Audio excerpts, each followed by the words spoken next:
പാലക്കാട് മലമ്പുഴയിൽ സർക്കാർ വിദ്യാലയത്തിന് സമീപത്ത് പുലി ഇന്നലെ രാത്രി 11 മണിയോടെയാണ് സർക്കാർ സ്കൂളിന് സമീപത്തെ മതിലിൽ നാട്ടുകാർ പുലിയെ കണ്ടത്. പ്രദേശവാസികൾ വലിയ ആശങ്കയിലാണ്. സ്കൂളിന്റെ മതിലിലാണ് ആ പുലി ഇരിക്കുന്ന ദൃശ്യങ്ങൾ, ഇന്നലെ രാത്രിയിൽ പകർത്തിയ ദൃശ്യങ്ങളാണ് ഇപ്പോൾ പ്രേക്ഷകർ കാണുന്നത്. വലിയ ആശങ്കയിലാണ് ആ പ്രദേശം.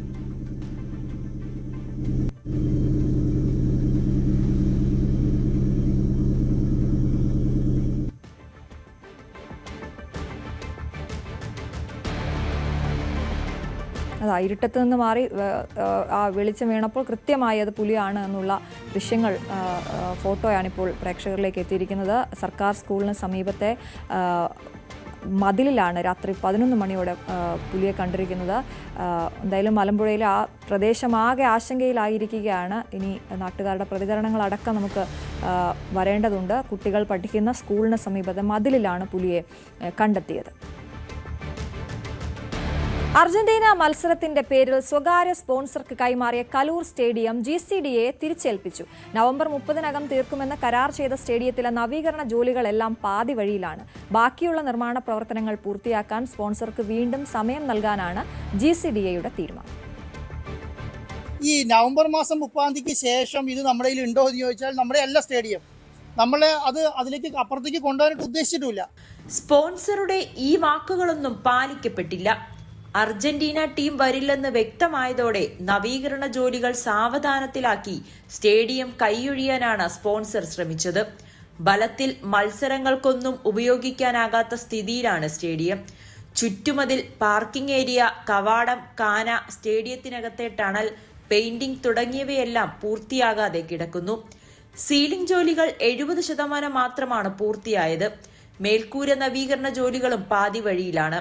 സ്റ്റേഡിയത്തിന്റെ നിലവിലെ സാഹചര്യം GCDA എഞ്ചിനീയറിംഗ് വിഭാഗം വിശദമായി പരിശോധന നടത്തും.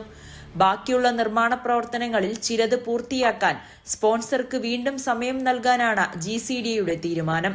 ചില നിർമ്മാണ പ്രവർത്തനങ്ങൾ GCDA തന്നെ നടത്തും. 70 കോടി ചിലവിട്ട് ഫിഫ മാനദണ്ഡങ്ങൾ പാലിച്ച് അന്താരാഷ്ട്ര നിലവാരത്തിൽ സ്റ്റേഡിയം പുതുക്കിപ്പണിയുമെന്നായിരുന്നു സ്പോൺസറുടെ വാഗ്ദാനം. എന്നാൽ ഇതുവരെ എത്ര കോടിയാണ് ഈ സ്റ്റേഡിയം പുനർനിർമ്മിക്കാൻ ചിലവായതെന്ന് GCDയോ സ്പോൺസറോ വ്യക്തമാക്കിയിട്ടുമില്ല. ന്യൂസ് 18 കൊച്ചി. ഏഴിമല ഇന്ത്യൻ നാവിക അക്കാദമിയിൽ ഓട്ടം ടൈം പാസിംഗ് ഔട്ട് പരേഡ് സമാപിച്ചു. പ്രൗഢഗംഭീരമായ ചടങ്ങിൽ സംയുക്ത സൈനിക മേധാവി ജനറൽ അനിൽ ചൗഹാൻ മുഖ്യാതിഥിയായി പങ്കെടുത്തു. വിദേശ സൗഹൃദ രാജ്യങ്ങളിൽ നിന്നുള്ളവരടക്കം 232 കേഡറ്റുകളാണ് പരിശീലനം പൂർത്തിയാക്കി പുറത്തിറങ്ങിയത്. വിവിധ വിഭാഗങ്ങളിലായി 232 ട്രെയിനികളാണ് പരിശീലനം പൂർത്തിയാക്കിയത്.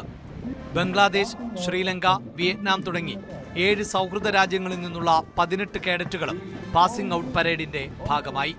സംയുക്ത സൈനിക മേധാവി ജനറൽ അനിൽ ചൗഹാൻ പരേഡ് പരിശോധിക്കുകയും അഭിവാദ്യം സ്വീകരിക്കുകയും ചെയ്തു. സദേൺ നേവൽ കമാൻഡ് മേധാവി vice admiral Sameer Saxena, INA commandant vice admiral Manish Chadha എന്നിവരും ചടങ്ങിൽ പങ്കെടുത്തു. പരിശീലന കാലയളവിൽ മികച്ച പ്രകടനം കാഴ്ചവെച്ചവർക്കുള്ള പുരസ്കാരങ്ങളും വിതരണം ചെയ്തു. BTech കോഴ്സിൽ 1ാം സ്ഥാനം നേടിയ midshipman Vishal Kumar president's gold medal കരസ്ഥമാക്കി. പരേഡിന് ശേഷം നടന്ന സ്റ്റൈപ്പിംഗ് സെറിമണിയിൽ മാതാപിതാക്കളും ഉന്നത ഉദ്യോഗസ്ഥരും ചേർന്ന് പുതിയ ഓഫീസർമാർക്ക് റാങ്കുകൾ അണിയിച്ചു. പ്രാഥമിക പരിശീലനം വിജയകരമായി പൂർത്തിയാക്കിയ ഇവർ നാവികസേനയുടെ വിവിധ കപ്പലുകളിലും കേന്ദ്രങ്ങളിലുമായി പരിശീലനം തുടരും. ന്യൂസ് 18 ഏഴിമല.